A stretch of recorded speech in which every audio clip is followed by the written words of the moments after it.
Hello, Phantom fans. My name is Sam Olmstead. His name is Justin Irwin. This is the Dump and Chase podcast. So another weekend of Phantoms hockey is in the books, and it's gone about the same as a lot of weekends we've endured over the last year. Now, it would be easy to go to a dark place, but we're not going to do that. Well, why, you ask? Because the Phantoms finally returned to the Cavelli Center this weekend. And let's face it, most of us have jobs or commitments. Whether good or bad, a night at the hockey game is much better than any single day at work.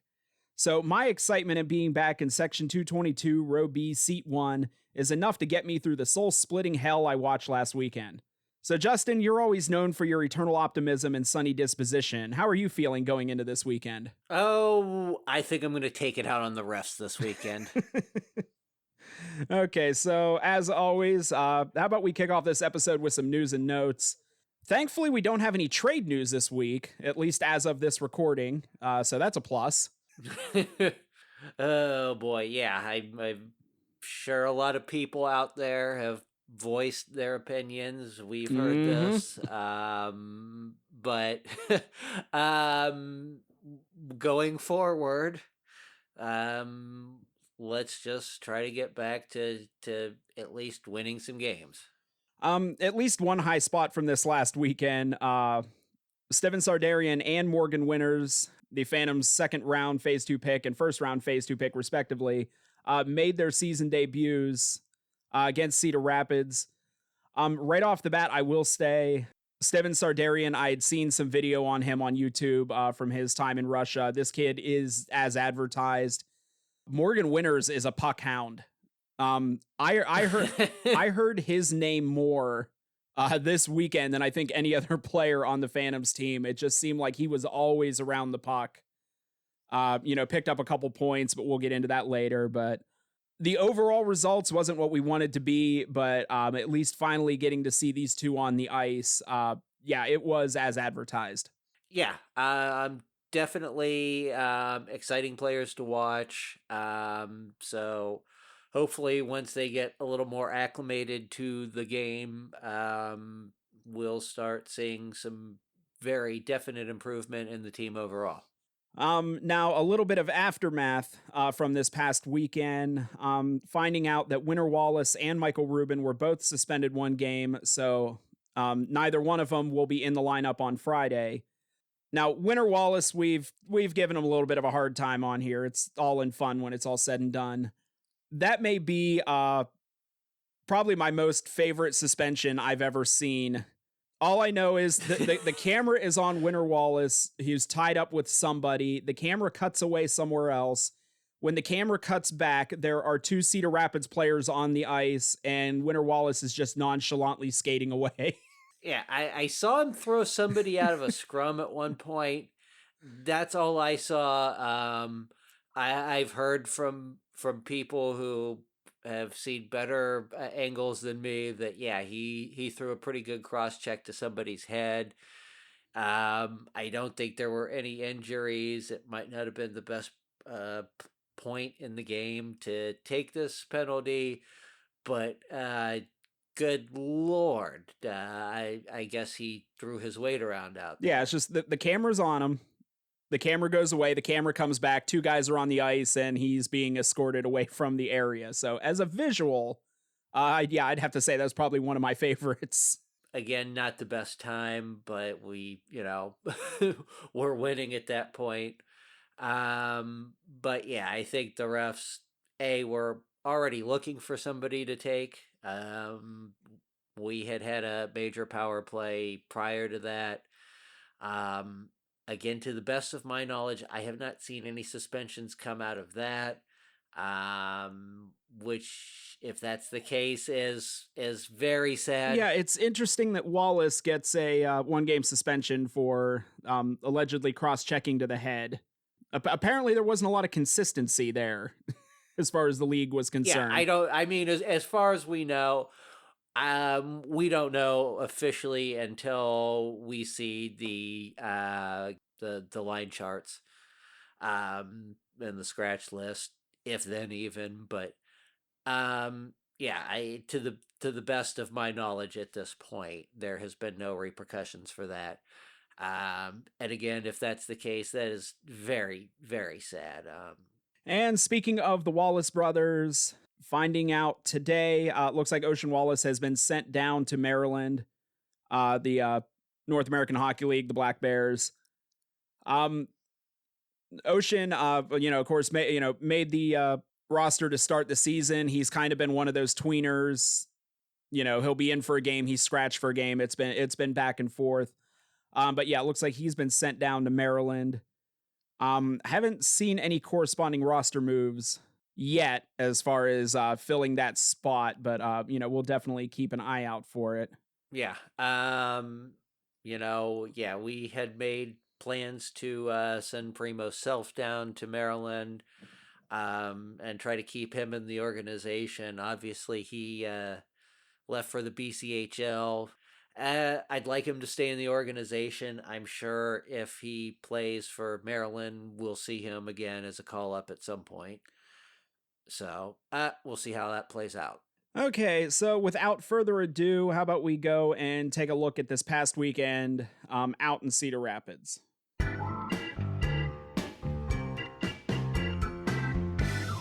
Okay, so 2 games last week with Cedar Rapids, game on Friday, game on Saturday. The Friday game, Phantoms lost 3-2 in the shootout. Was it just me? Did it seem a little odd? All 3 shooters kind of took the same path in that shootout, just kind of going from coming in left, going left to right. Yeah, I don't know if there was some sort of scouting there, or I don't know. And it was bad scouting because none of them came close. Yeah. What I've seen of Pruveras, yeah, I don't think you're going to beat him just with a simple deke. So I don't know. Shootouts were an issue we had last year. You might have the stats for that somewhere. We can get into that another time. At least we got a point. We had trailed. We had looked pretty bad at the beginning of the game. We came back. At least we got a point out of that one. After the first period, the Phantoms were down 2-0. They were able to come back and tie it in the second period, and then held that 2-2 score all the way through to the shootout. Yeah, in that game, as far as Phantom goals, the first one was Adam Ingram on the power play. The other goal, Steven Sardarian, his first of the season on a breakaway, a very pretty breakaway, I might add. Yeah. Which kind of makes me wonder why didn't we see him in the shootout? He already beat him once. There's no scouting report on Sardarian, so kind of begs the question why we didn't see him there. But I mean, and yeah, I'm not sure what the priority is on shooters, but he looked to have the motors going. Had already beaten him once on a breakaway. I don't know. Let's see. Other Phantom stats. Cole Burtch with a goal and an assist and the game winner in the shootout. Oh, wait, that's right. Wait. He's playing for Cedar Rapids now. Yeah, the whole thing about maybe your game kind of getting up the level or two when you're playing a team that traded you really held true this week, past weekend with Cole Burtch. Yeah, that was. Yeah. Again, people, we've heard before and after this weekend. No explanation. Now, I will say, because I don't want people to start thinking that we're thinking this, TJ Schweigart looked pretty solid all weekend. Oh, yeah. He's an excellent skater. As a defenseman, I found no fault in his game. Very solid on the blue line. I mean, it was good to see that. Yeah. And it's nothing against TJ at all. I mean, when the opportunity presents itself, if I need to, I will tell him that. It has nothing to do with him at all. It's just what was traded to get him that's kind of stuck in everybody's craw right now, I guess. Okay, so moving to the Saturday game, Phantoms lost 5-2. A lot of what we talked about in the last episode was the Phantoms' discipline, like 52 penalty minutes going into the weekend. This Saturday game alone, the Phantoms had 54 penalty minutes. So just this game alone doubled what they had going into the weekend. Only a couple penalties on Friday. It was very sedated, the game on Friday. The refs kind of let the game go, let them play. Saturday, everything fell apart. Of course, like you said, the Phantoms got the 5-minute major early on, picked up 2 goals in that, both of them by Adam Ingram. Gave up a shorthanded goal on it, which was a problem. Gave up a shorthanded goal, and then at that point, Phantoms have a 2-1 lead, and then Cedar Rapids goes on the power play on a 5-minute major, and then they picked up 2 goals, to be up 3-2 at the end of that period, and that was as close as it ever got for the Phantoms. The discipline for the Phantoms had been very good, at least compared to the rest of the league going into this weekend. And the train came off the tracks in this one. Yeah, I mean, especially after I think that 4th goal, I think players' frustrations just really boiled over, and it was not pretty. But like I said a little bit ago, both Phantoms goals were by Adam Ingram, both of them on the power play. Morgan Winters assisted on both of those, so those were his first USHL points.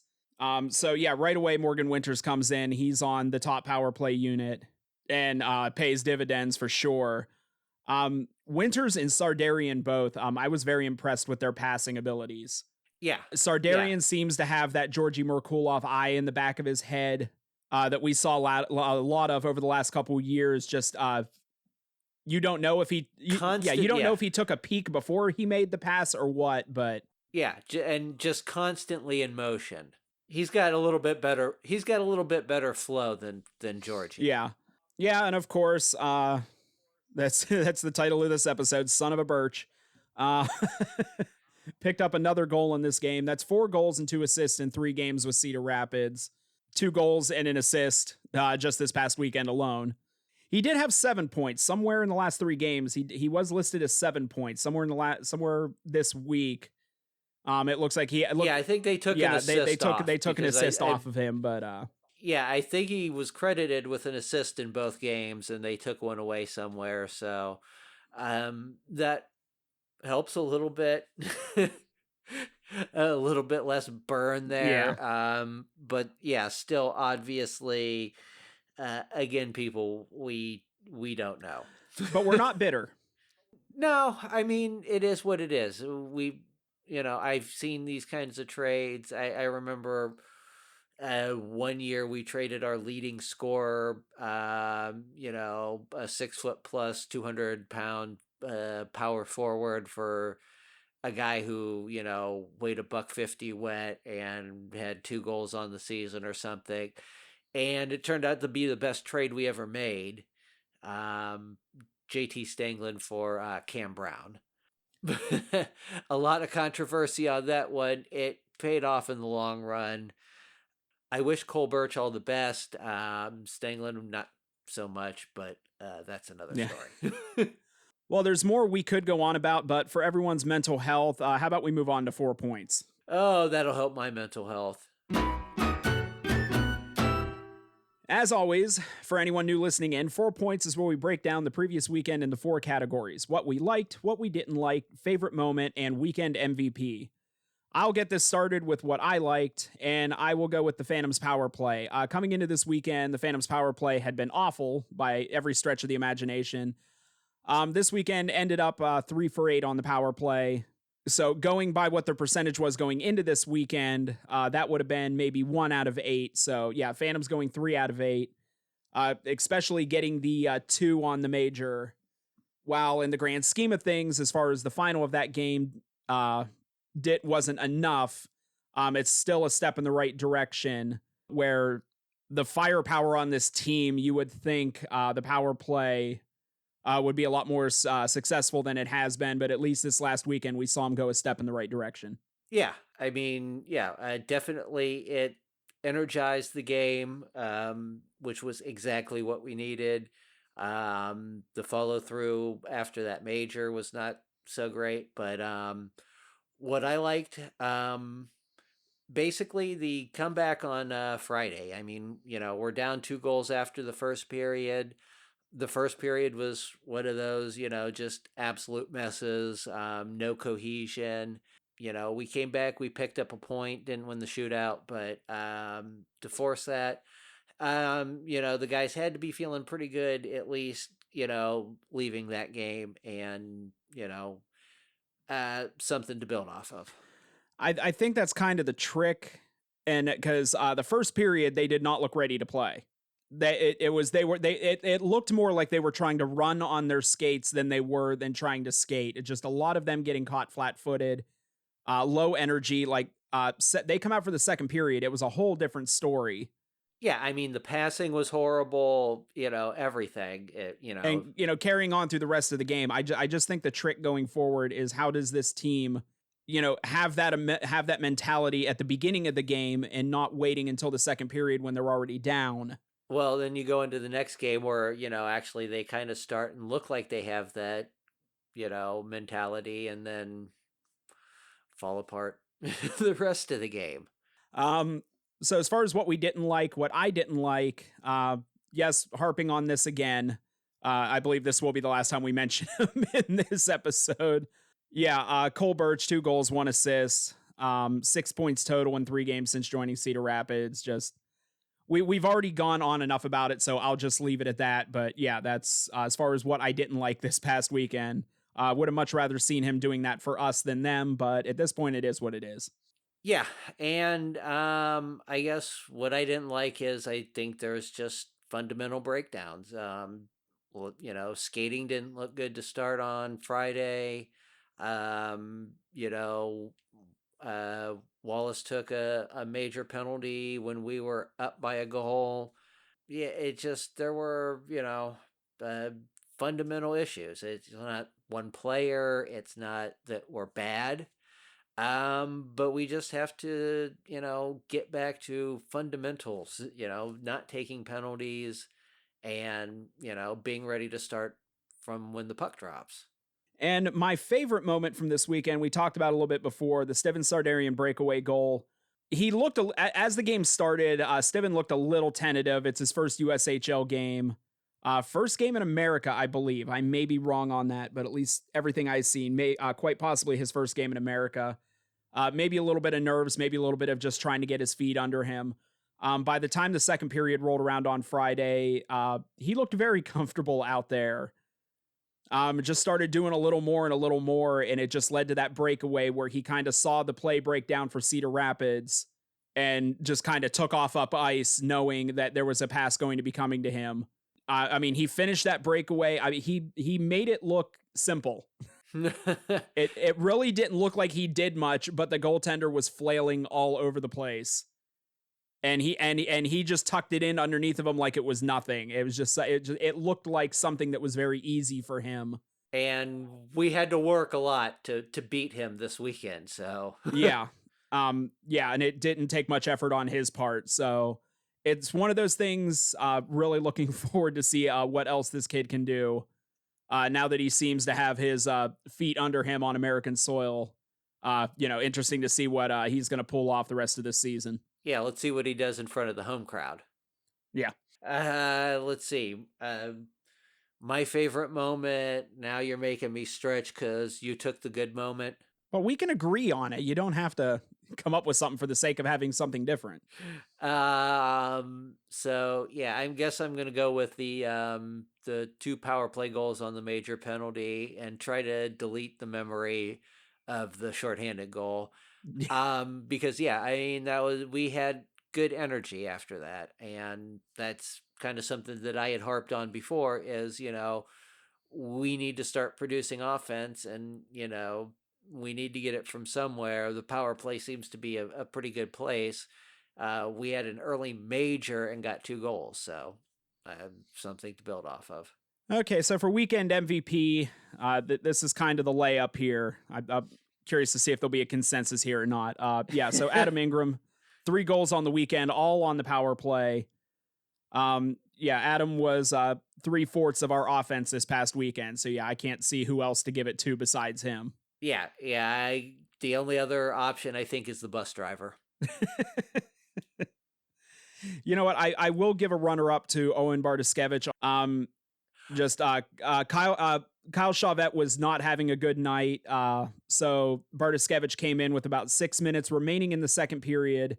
The Phantoms had already given up 5 goals. He was able to hold the fort for the rest of the night. Can I change my favorite moment? Because I just remembered, I think it was Friday. He had a save where he did the splits across the goal mouth. Just kind of last ditch effort, did the splits across the pipe to pipe and kept the puck out. And that was pretty cool. Yeah, that I watched that. And it was like, ooh. And then it was like, ow. Yeah, I can't do that. Yeah, that was my favorite moment. I can. But yeah, I'm going with Ingram or the bus driver. Yeah, that was, his legs were like a full 180 degrees separated, 180 degree flat. It was like one of those Jean-Claude Van Damme things. Yeah, that was, only like he doesn't ease down it. He just went. Yeah, I saw that and I was like, wow. And then I started hurting just watching it. I'm hurting just thinking about it now. Yeah. But yeah.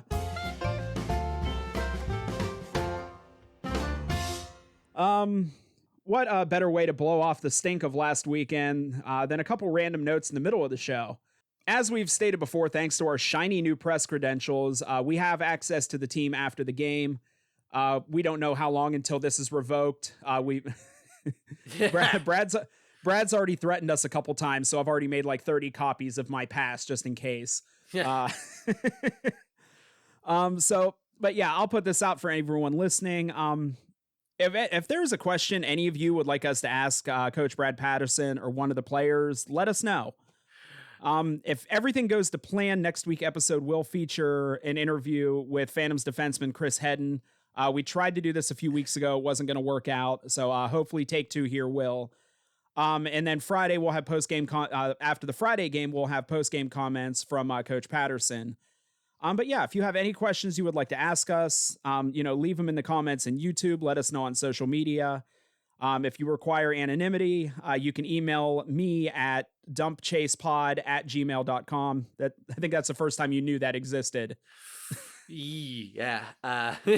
Well, when I set up all the audio podcast stuff, you had to do an account. So yeah, I set up a separate email address so I wasn't getting a bunch of Spotify ads in my regular email. I have one for the website that I don't think works, and a Gmail account. I should set up some accounts on the website. Ooh, there's a thought. Maybe I should sell.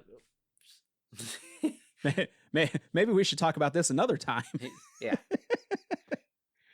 I'm making your editing hard. Yes. But yeah, in case you forgot already, that email address is dumpchasepod. That's all one word, no spaces or anything else @gmail.com. And finally, we have competition. After almost 3 years, we have competition. I mean, we've sharpened the battle axes. We're ready for war. And I quote from Sun Tzu's The Art of War when I say there can be only one. I should check my references there. I may be wrong. No, I think that was the Highlander. Oh, there we go. No, but seriously, we've been holding down the fort all by our lonesome as far as the Brotherhood of USHL fan podcasters. But now we can welcome a new member to the club. A new Lincoln Stars podcast debuted last week called Thunderstruck, which is hosted by Stars fans Brandon Anderson and Gene Cotter. These guys have a ton of chemistry. They really know the Stars, and they do a much better job of pretending to like each other than we do. Oh, right. I'm supposed to pretend. I'm sorry. But if you want to keep up with what's going on out west, because that's just something that we don't deal with out here in the East anymore, make sure you can check them out on Spotify or Apple Podcasts. But yeah, they're 2 episodes in. It's been pretty solid so far. So yeah, guys, welcome to the Brotherhood. Yeah. We're isolated, quarantined out here in the East. So, I'll tell you what, their nicknames for teams out west are a lot better than what we come up with for teams in the East. Sewer City, Sewer Falls, Water Loser. They've got their nicknames out there are so much better than what we've got here. Depuke. Yeah, it's just Depuke. we really got to work on that. If there's anything we need to up our game on, I can't go there for Fargo because we're trying to be at least PG-13. Everybody email us and tell us what your age is so we can see what our viewership is. Tailor future episodes to what the average age of our listener is. Okay, so now for what has become, in the last couple weeks, a very familiar subject. Let's get into the weekend preview.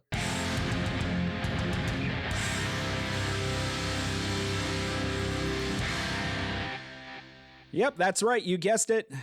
Cedar Rapids, because we haven't talked about them enough in the last couple weeks. Let's talk about them again. 3 games this weekend at the Cavelli Center, Friday and Saturday with Cedar Rapids, and Sunday with Chicago. So things are a little different than last week's weekend preview. Cedar Rapids coming into this game with a record of 3 wins and 4 losses. That is good for 6 points and 5th place in the Eastern Conference.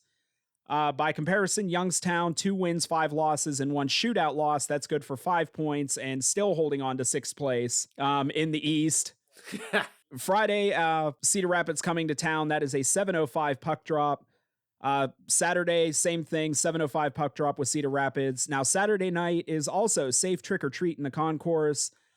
Bring the kids. I don't know if they hand out candy to adults. Not that I'm going to try. But there will be trick-or-treating in the concourse. I believe Megan said until the end of the first intermission. So hopefully I'm right on that. I did ask her about that, and I believe she sent out an email later on confirming that. There will also be $2 beers until the halfway point of the second period during the Saturday night game. And then on Sunday, we have the defending USHL champions, and I say that because nobody in that town can say anything Chicago without throwing that in. In case anybody forgot, they're the defending, I think they've put a trademark on it. So we have Chicago coming into town for the first time on Sunday. This was actually a game that was scheduled for later in the season. This game was not on the original schedule. Sometime, I can't remember offhand, sometime later in the season, there was a 2-game weekend with Chicago coming to Youngstown.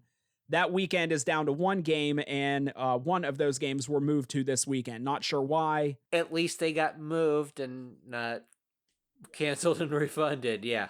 So Chicago is coming into Youngstown with a record of 7 wins, 0 losses, and 3 overtime losses. That works out to 17 points and first place in the Eastern Conference and the entire USHL. Chicago, the 10 games they have played, they have ended up with points in all 10 games. 6 of the 10 of their games have gone to either overtime or a shootout. So right now, coming into the weekend, Chicago is 4-0 in regulation, 1-3 in games that end in overtime, and 2-0 in games that end in a shootout. That game on Sunday, that'll be a 4:05 puck drop. This game was added in. It coincides with trick-or-treating in the area here. I will be taking my kids trick-or-treating, so I unfortunately will not be at that game. So that may be a blessing or a curse the way things have gone lately. I guess I'll know after the game's over on Sunday. I'll be there. I'm sure. I'm not sure what capacity I'll have left after the Cedar Rapids games. We shall see. All right, so Saturday is the trick-or-treat game. Are you dressing up? Yeah, I kind of had some ideas, Michael but I'm gonna have Stipe. to pass this year. What about the banjo player from Deliverance?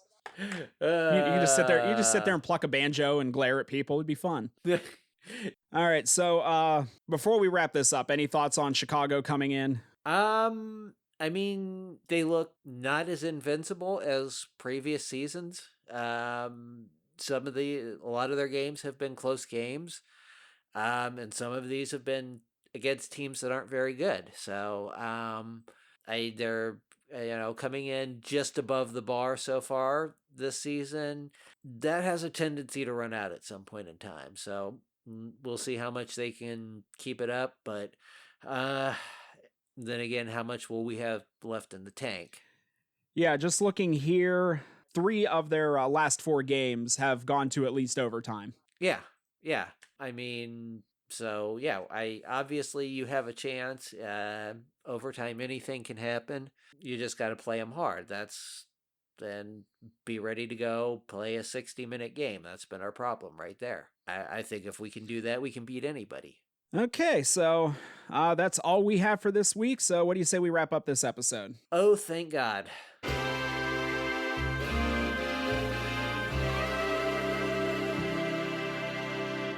All right, so as always, the Dump and Chase podcast is brought to you by hockeyfan.com. Justin is hot and heavy with the articles. I think you finally missed one, the Cedar Rapids recap from this past weekend. Yeah, well, I don't usually do the road game recaps. I need some weekends off. I might miss the preview this weekend. I'll probably get to the recaps. I'm not sure. Just making a liar out of me. Thanks a lot. Yeah. That'll be. Yeah, I won't be. Yeah, I won't be doing any of the road game recaps. I don't trust hockey TV enough. You do realize the harder you work, the better I look in these situations. So I'm really going to need you to step it up a notch. Yeah. Well, it's not going to be this week. Hopefully this weekend I get the recaps done. That'll really depend on how things go for me in the mornings. And if everything goes to plan, this season's first installment of my blog by the numbers should be out next week. Like I said, beginning of the season, numbers kind of bounce all over the place. They're starting to settle down a little bit. So yeah, right now my goal is by next week to have the first blog for this season out. So it'll be interesting to get back into that again. You can also check us out at our syndication partner, OhioHockeyDigest.com. If there is anything you want to know or need to know about every level of hockey in the state of Ohio, make sure to check out OhioHockeyDigest.com. And if you look in the description of this episode, either in YouTube, Apple, Spotify, Google, whatever, you will find a link to our Linktree page. Just make sure to click or tap on that, and you will have the links to all of our social media, YouTube, audio podcast links. Everything that the Dump and Chase podcast has to offer is in there. So that's something definitely want to bookmark, or just go and subscribe to all those things and save yourself the trouble. Shameless plug. I need a neon sign for YouTube that says like shameless plug that you could. I'll work on that. Yeah, just a flashing neon sign that you can pop up on the YouTube video. I'll work on that. All right, so we will be back next week to recap this weekend. And like I said, hopefully we'll have clips from Coach Patterson and hopefully a player in that episode. So make sure to check that out. So until then, for Justin Irwin, I'm Sam Olmstead. Thank you for listening along, and we will talk with you all soon. Once again, Mr. DJ, hit the music.